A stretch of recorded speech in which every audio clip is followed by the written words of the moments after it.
about to listen to the Dr. Daliah Show. Sassy, stimulating medical talk radio.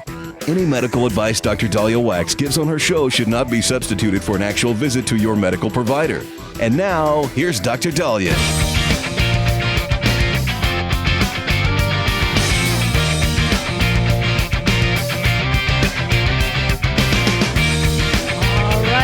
Back on the Dr. Daliah Show. Thank you all for tuning in. 1-877-DOC-DALI, 1-877-DOC-DALI. So the former Vice President of the United States, Richard Cheney, known as Dick Cheney, has passed at the age of 84.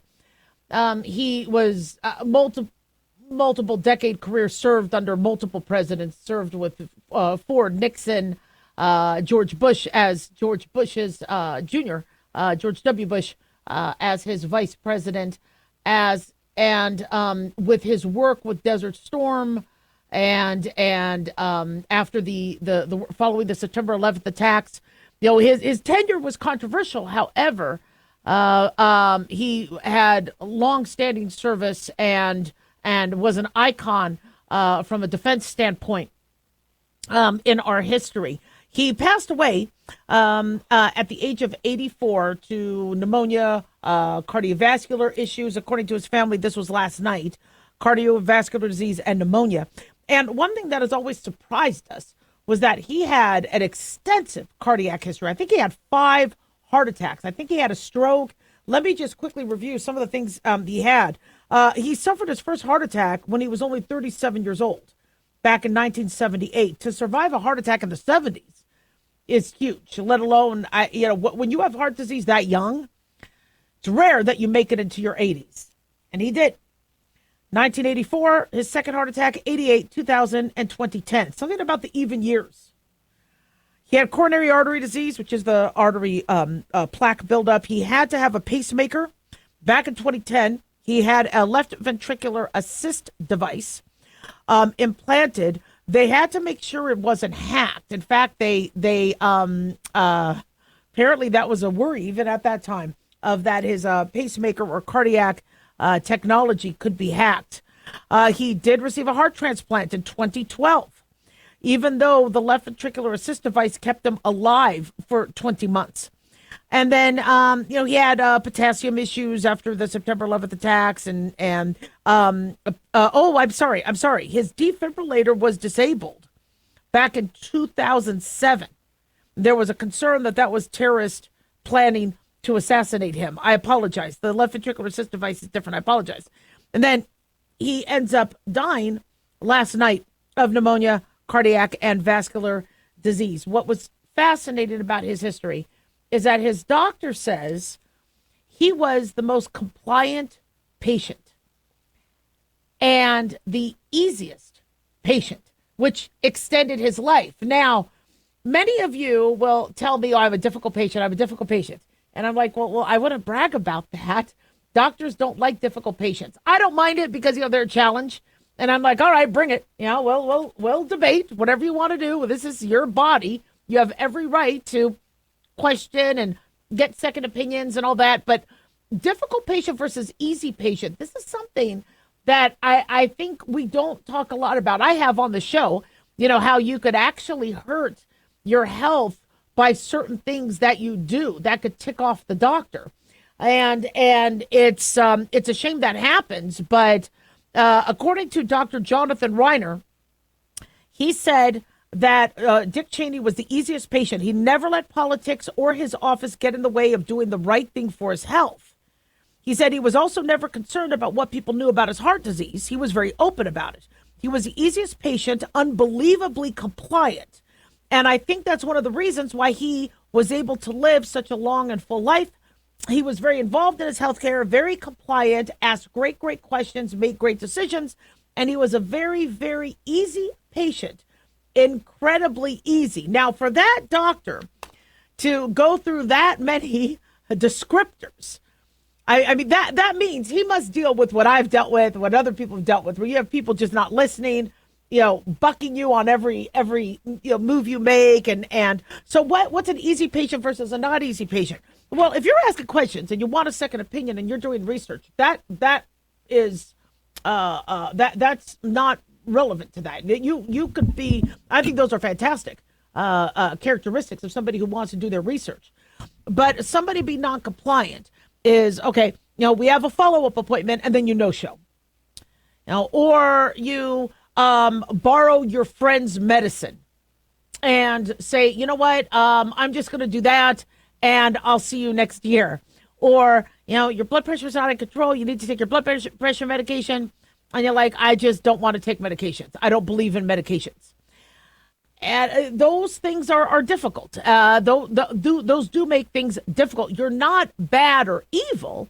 It just makes the doctor's job a little bit more difficult.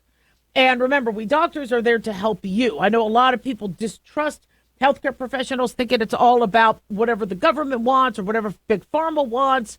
But, we take pride in keeping you alive. And so for Dick Cheney to, with all his heart disease and with all his having a heart transplant, living as long as he had, what was the secret? Well, there it was. Apparently, he followed advice to a T and was very, very compliant, asked good questions, and was very transparent. See, that's an interesting point, too. When you're nervous about your health and you hide it from family, you hide it from others, you don't have that team approach. Apparently, Dick Cheney was very, very open. I mean, we all knew about his heart disease and all that. We knew about his a lot of things, and I think that helped minimize, stigma, minimize embarrassment. He's like, I'm going back to you could say what you want to me, but I'm not going to hide not going to the doctor. President Biden, I wish, had some of that transparency and some of Dick Cheney's compliance and easy patient ability, because I'm still mixed on if it was his doctor committing gross negligence, not doing an MRI, assessing his cognitive abilities, looking for prostate cancer, or was it Biden's noncompliance? But if you want to live a full life, ask questions, research, and try to follow our orders. 1-877 Doc Daliah. Don't go away.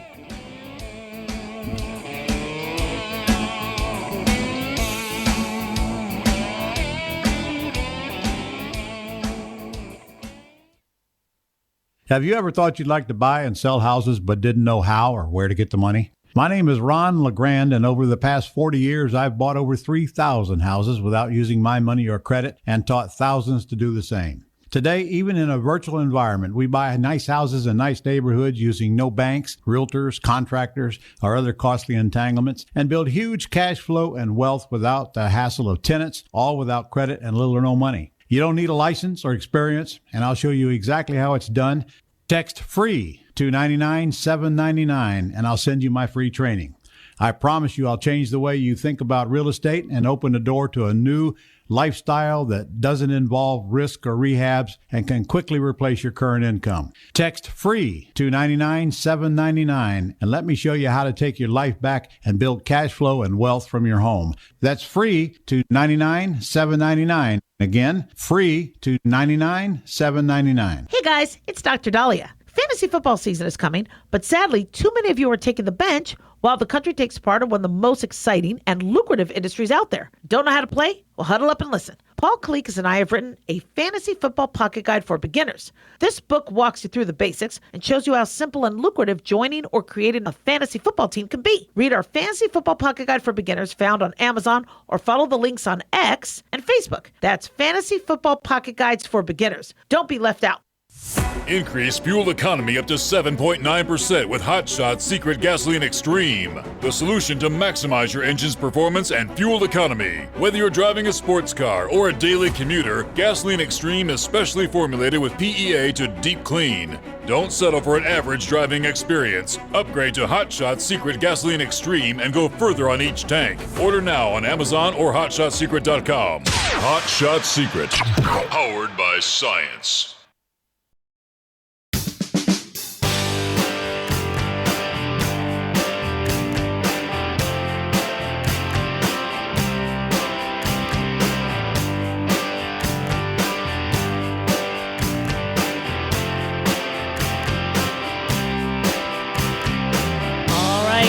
We're back on the Dr. Daliah Show. Thank you all for tuning in. 1-877 Dr. Dali, 1-877 DOCDALI. Big thanks to Talk Media Network for making the show happen. Big thanks to Daniel, our producer, and big thanks to you all for tuning in. We really do appreciate it. Don't forget to follow us on Twitter or X at Dr. Daliah, Facebook, The Dr. Daliah Show, and on YouTube. Click like and subscribe. So many of you have kind of reached out about your anxiety over today. Big election in New Jersey, Virginia governor elections, the mayor elections in Minneapolis, New York City, with the Zohran Mamdani holding a lead in the polls, which have been questioned as to whether those are as accurate as liberal media wants us to think. But one thing that is really concerning a lot of people is Proposition 50 in California. So the gerrymandering activities that have been happening, it first started back in 1812, where if we remember, Massachusetts Governor Elbridge Gerry, Gerry, signed a law that redistricted the state to favor his party. In 1812, his party were the Democratic Republicans. And so gerrymandering, because like a salamander, it manipulated the district where it looked like it winded around like a salamander. And the term gerrymander was coined in the Boston Gazette on March 26, 1812. So it was a very strangely shaped district. You have Governor Gerry, and hence gerrymandering. And so this is, political districts have apparently done this for years. Texas fights back and says, you know what? It's time to update our districts. Whether some people, suggest that it was actually to be more fair to their constituents or to increase an advantage politically is up for debate. But Texas ends up gaining 5 new seats for the Republicans.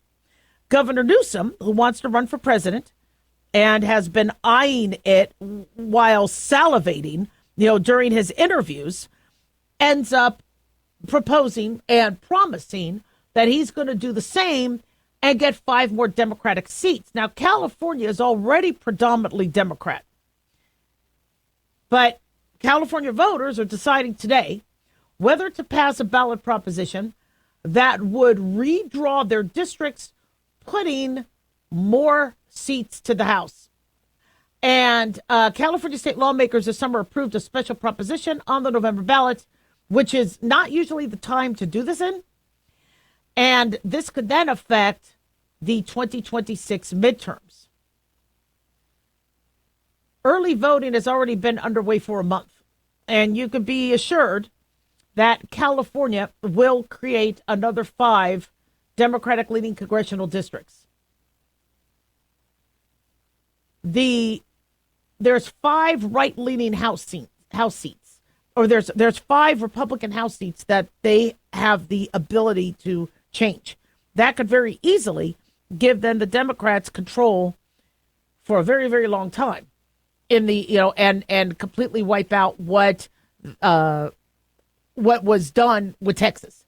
And other states have also moved forward to gerrymander more of their districts. Although Illinois, I don't know how they could gerrymander anymore. It's just so obvious. So this is causing a lot of anxiety, where you could manipulate you would think elections were pretty cut and dry, where, okay, this is how we do it. We vote for who we, shall we say, support. We have Republicans, Democrats, independents.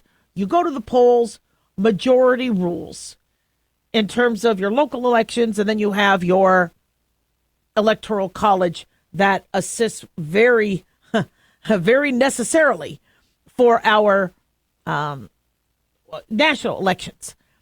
But I'm always surprised, and this is my naivety, that they could manipulate the simple majority vote by these districts. And what's so ridiculous about it is these districts are supposed to represent the people in that district.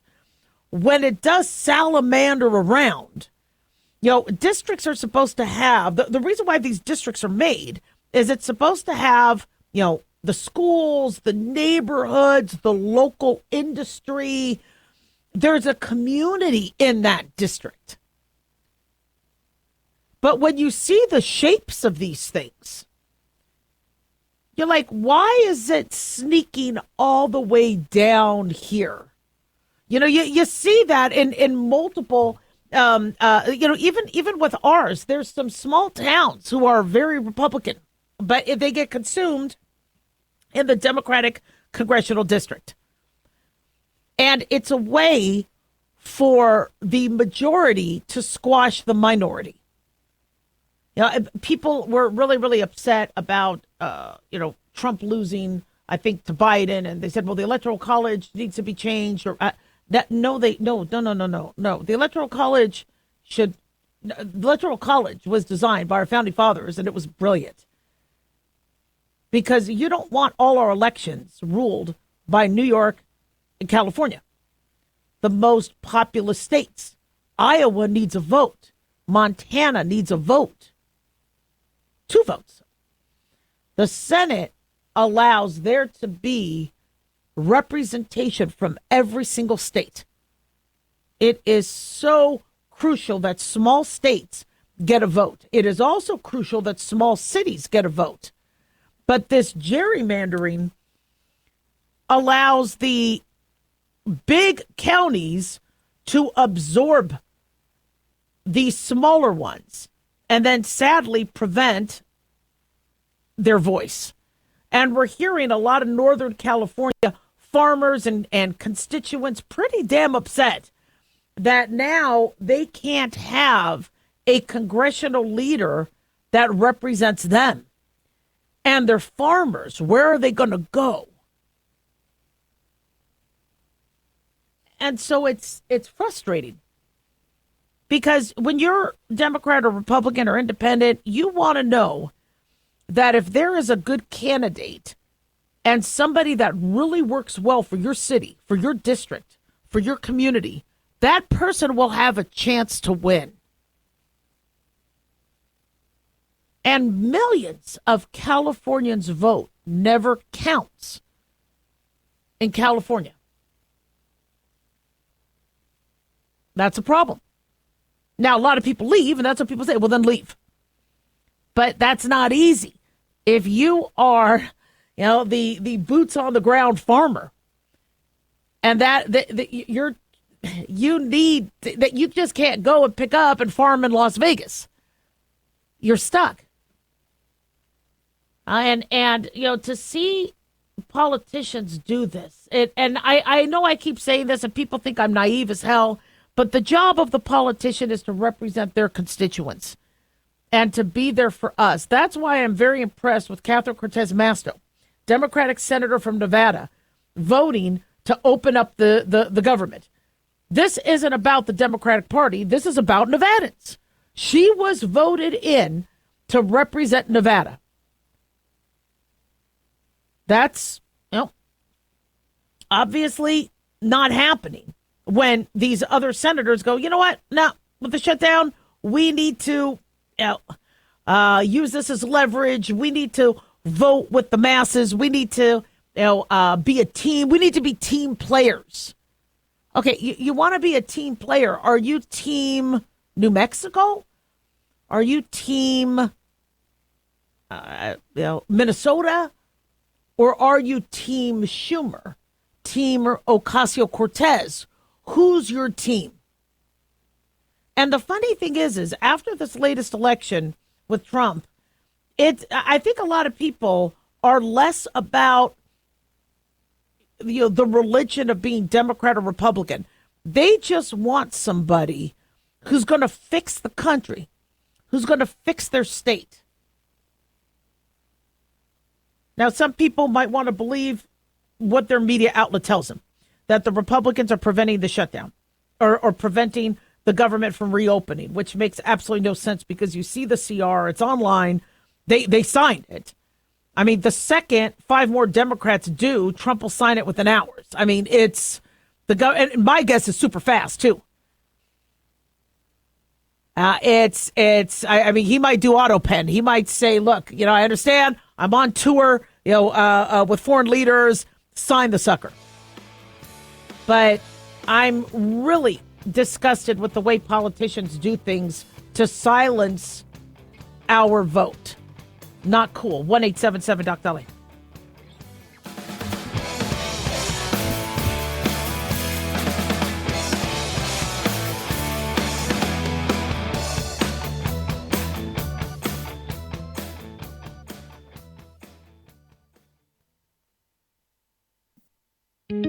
Looking for a gift that can actually help secure someone's future? It's Mark Falter's new book, Common Sense Income Strategies. It makes the perfect gift for that special someone in your life. Mark has helped thousands of hardworking Americans secure their financial future by using time-tested strategies that continue to create wealth, whether the market is up or down. Strategies that will make perfect sense once you take the time to read this powerful book. Common Sense Income Strategies brings to you what Mark has been teaching in person and talking about on the radio for decades. You've worked too long and too hard not to see the fruits of your labor. To learn how to receive your free copy, call 866-764-2635. That's 866-764-2635. Secure your future with Common Sense Income Strategies by Mark Falter. Again, to learn how to receive your free copy, call 866-764-2635. That's 866-764-2635.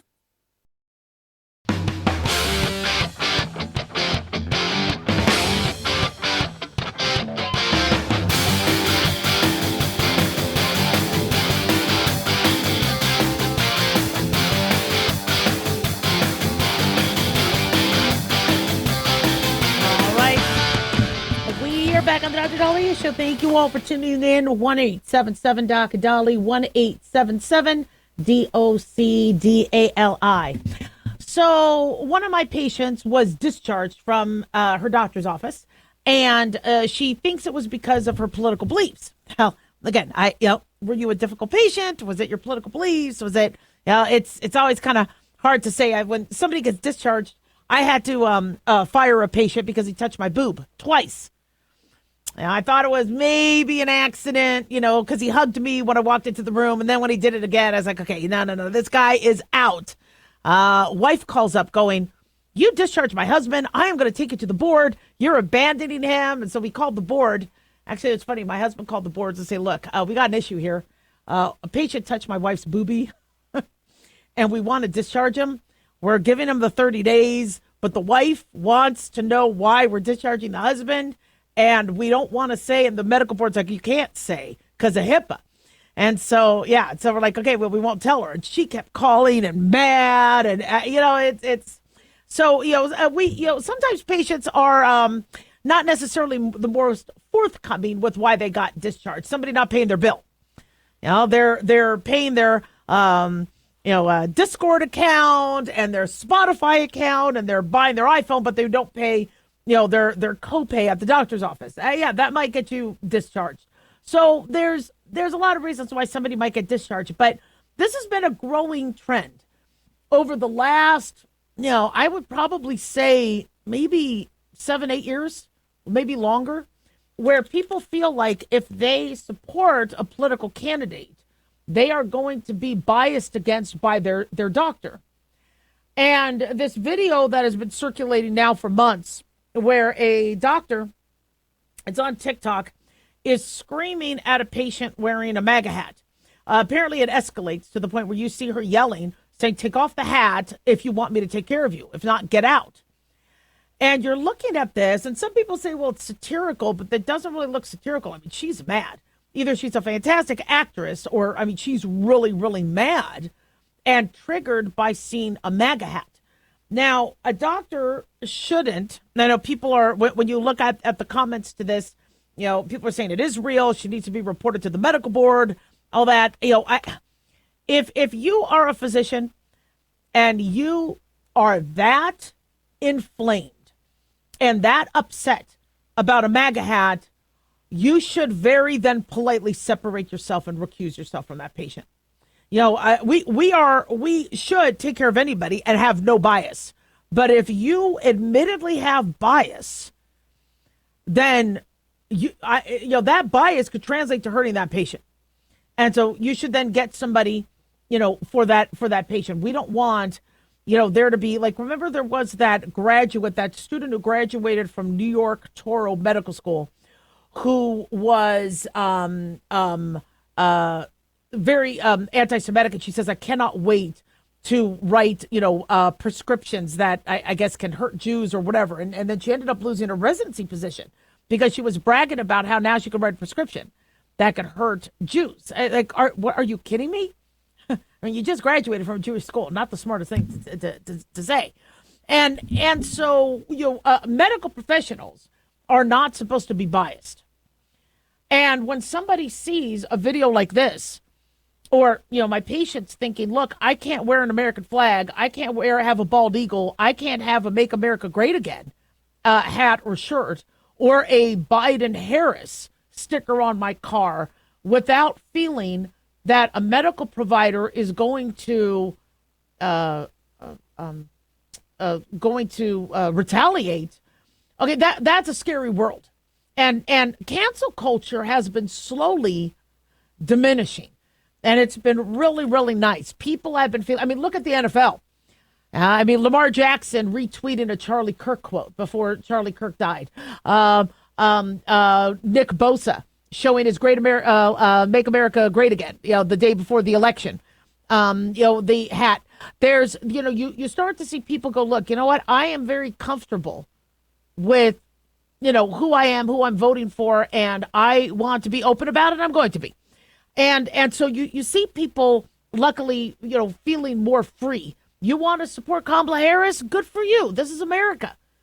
You want to support Mamdani? You want to support Curtis Sliwa? You want to support Governor Cuomo? America gives you that right. And it's a beautiful thing to be able to feel free, to be able to express who you support. But when you look at this video, and again, people are saying, oh, it's a skit. It's I don't know much about that, but I've been hearing time and time again, people concerned that their doctor is treating them differently because of their support, for President Trump. That's, or their support for their country.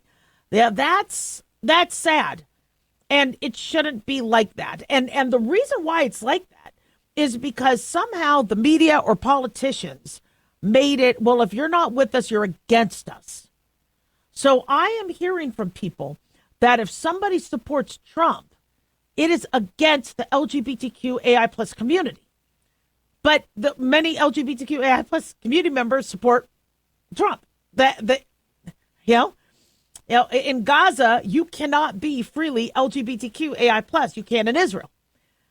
And so Trump wanting Gaza and Palestinians to be free from Hamas rule is very pro LGBTQAI plus. And I'm not here to defend the president. I'm not here, but there's this idea that if you support somebody, then you are on the whole anti this, anti that, biased, etc. And it's like you support who you want to support.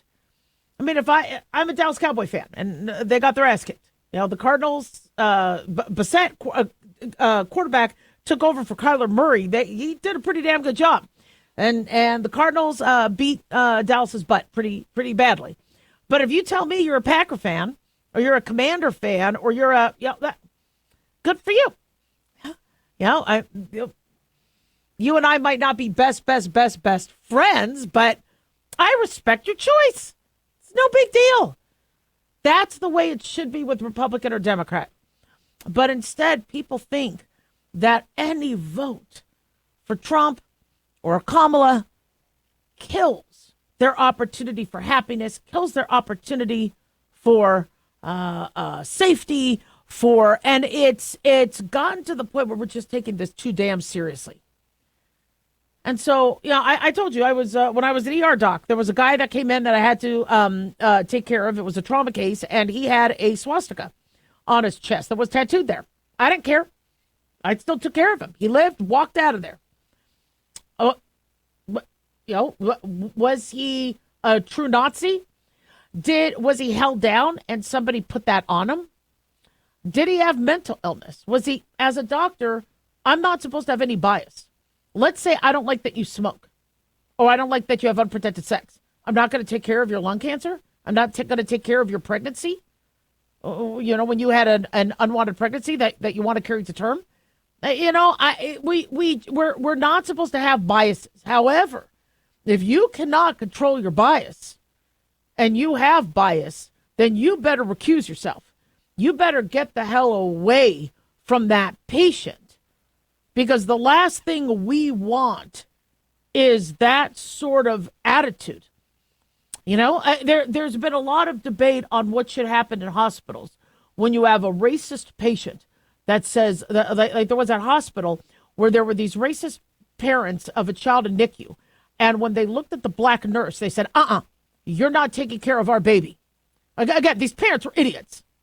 So the hospital didn't want that nurse abused by those parents. So they replaced the nurse so the parents wouldn't be racist and spewing harm to the nurse. But then I think it turned out to be a lawsuit that the nurse got removed from taking care of that patient.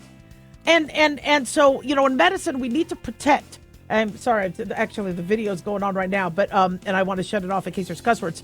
But you know, we want to protect our patients, our staff from abuse. And if there's going to be a physician who you feel is going to abuse you because of their political, no. Hi, guys. Dr. Daliah here. Addictions can sneak up on us and come in many forms, whether it's drugs, alcohol, sex, video games, porn, or something less obvious, such as food, internet, or shopping. Addiction can seem innocent at first and then evolve into an insurmountable evil. In our book, Addiction Basics, Caitlin Kalikas and I dive into the common addictions and provide tips for identifying and preventing these before they sneak in and take over our lives. Addiction Basics can be found on Amazon or my website, drdaliah.com. Check it out. Carl Amari here to tell you about our newest website for old-time radio lovers. It's 100radioshows.com. At this site, there are 5 old-time radio shows waiting for you to download free as our gift to you, and be sure to browse the additional 700 old-time radio shows available to you for 70% off by using the promo code RADIO at checkout. This is a limited-time offer, so log on to 100radioshows.com. That's 100radioshows.com.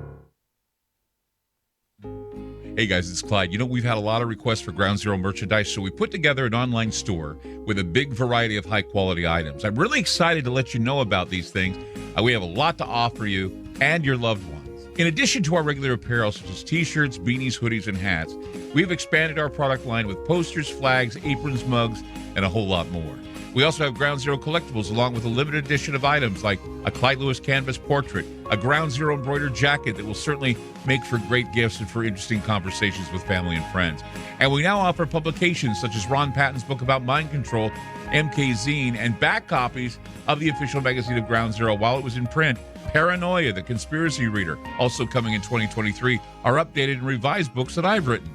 There's a secure and easy-to-use shopping cart for your purchases. So shop today at our official store by going to groundzeromerch.com. Again, that's groundzeromerch.com.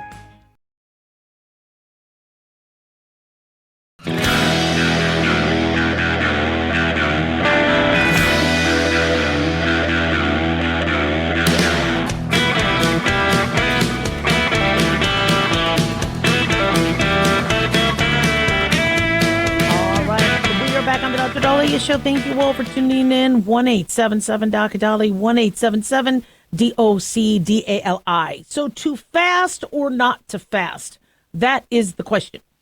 And I have not been a big fan of fasting.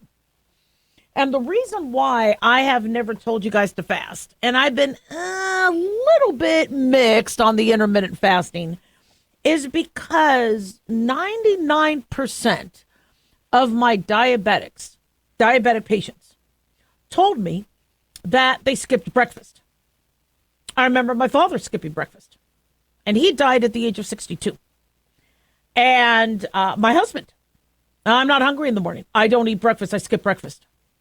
And everybody I know that has just skipped breakfast, right? And breakfast means break the fast, right? Your fast from the night before, right? Has ended up having diabetes or, not seeming to do that well. And I remember my father eating only 1 or 2 meals a day. And I was like, no, I have to eat something in the morning. And then, I actually noticed I liked eating at 6 a.m., 10 a.m., 2 p.m., and 6 p.m. I just did better when I would eat a little bit every few hours. My father would just eat a big, huge lunch or a big, huge dinner. Well, he ends up getting diabetes and he's dead at the age of 62. So when I saw patients do this, in fact, when I would get a patient who was, who had diabetes, I would say, look, let me ask you something.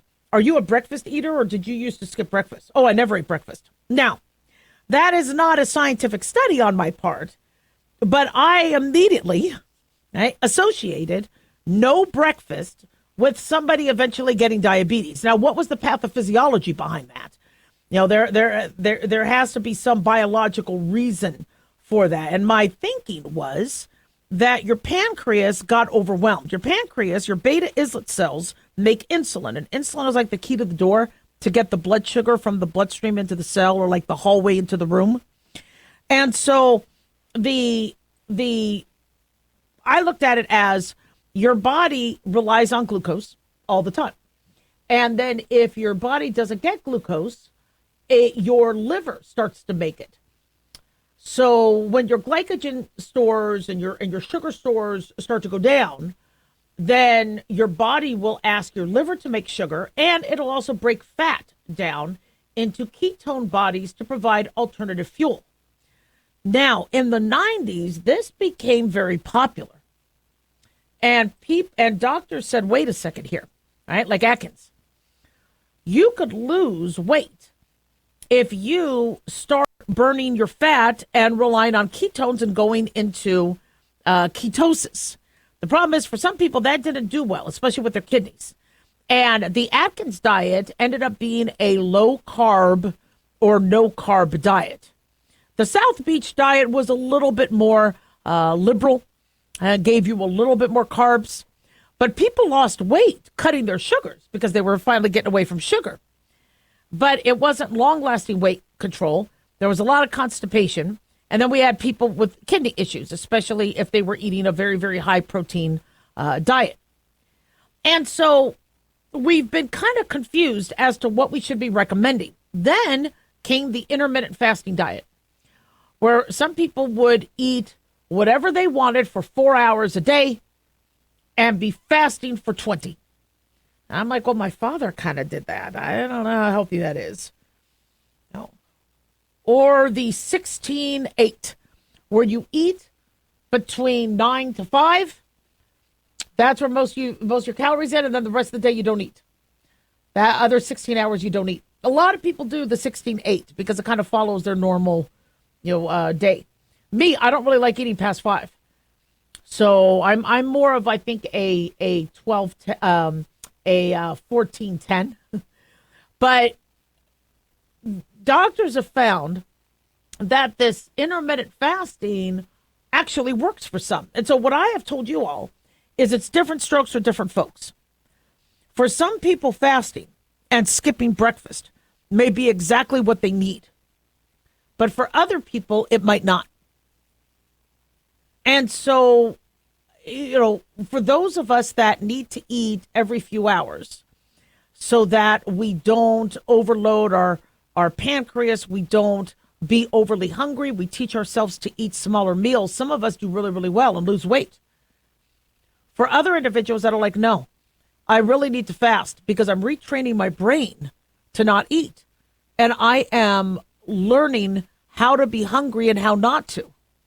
There's some merit to that.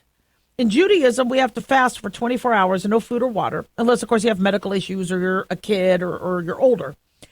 And I'm never hungry when I do the fast. When we break our fast, I'm not hungry. I'm thirsty. But even on some days, I'm not even thirsty. And I could go another hour or two easy, maybe longer. Because I told my brain, this is something I'm doing. I'm fasting. And I am blown away at how I am not hungry when I fast 24 hours. Now, I don't do it on a regular basis because I notice I don't really lose weight. And I end up, after I eat, the other issue that we've had with fasting is the starvation diet. For those of us who remember the 80s, people starving themselves, we noticed that they gained weight pretty quickly. All those people on Survivor that look super skinny, and then you see them for the season finale, and they're all, heavy again, or they're all their normal weight. Your body yo-yos. And so the stigma of starving yourself, and not eating wasn't a very healthy and long-term weight loss.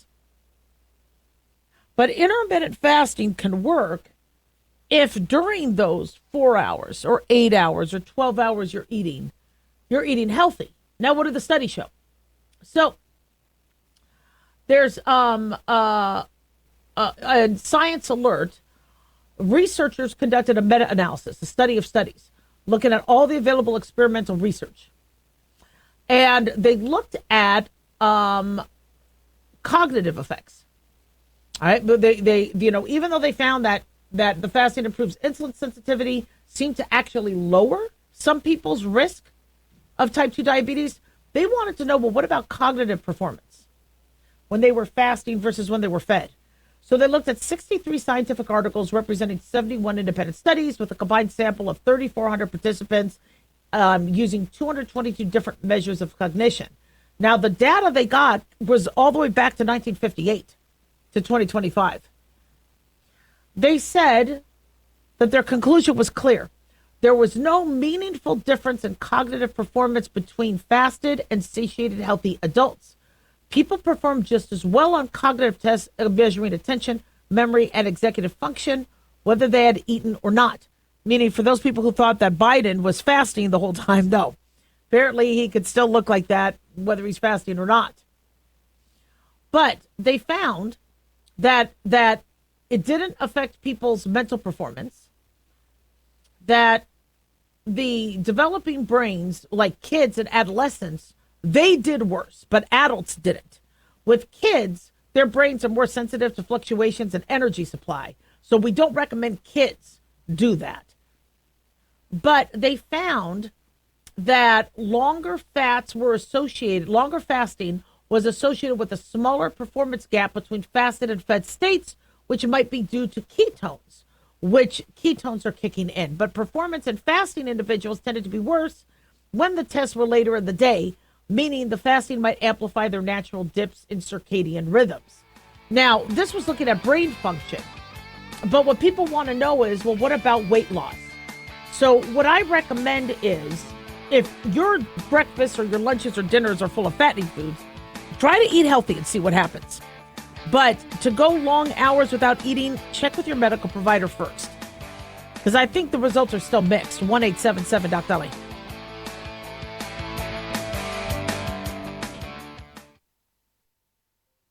Looking for an easy read that can actually help secure someone's future? Pick up a copy of Mark Falter's book, Common Sense Income Strategies. For the past 30-plus years, Mark has helped thousands of hardworking Americans secure their financial future by using strategies that continue to create wealth, whether the market is up or down. Strategies that will make perfect sense once you take the time to read this powerful book. Common Sense Income Strategies brings to you what Mark has been teaching in person and talking about on the radio for decades. It's not rocket science, it's a pretty easy read. You've worked too long and too hard not to see the fruits of your labor.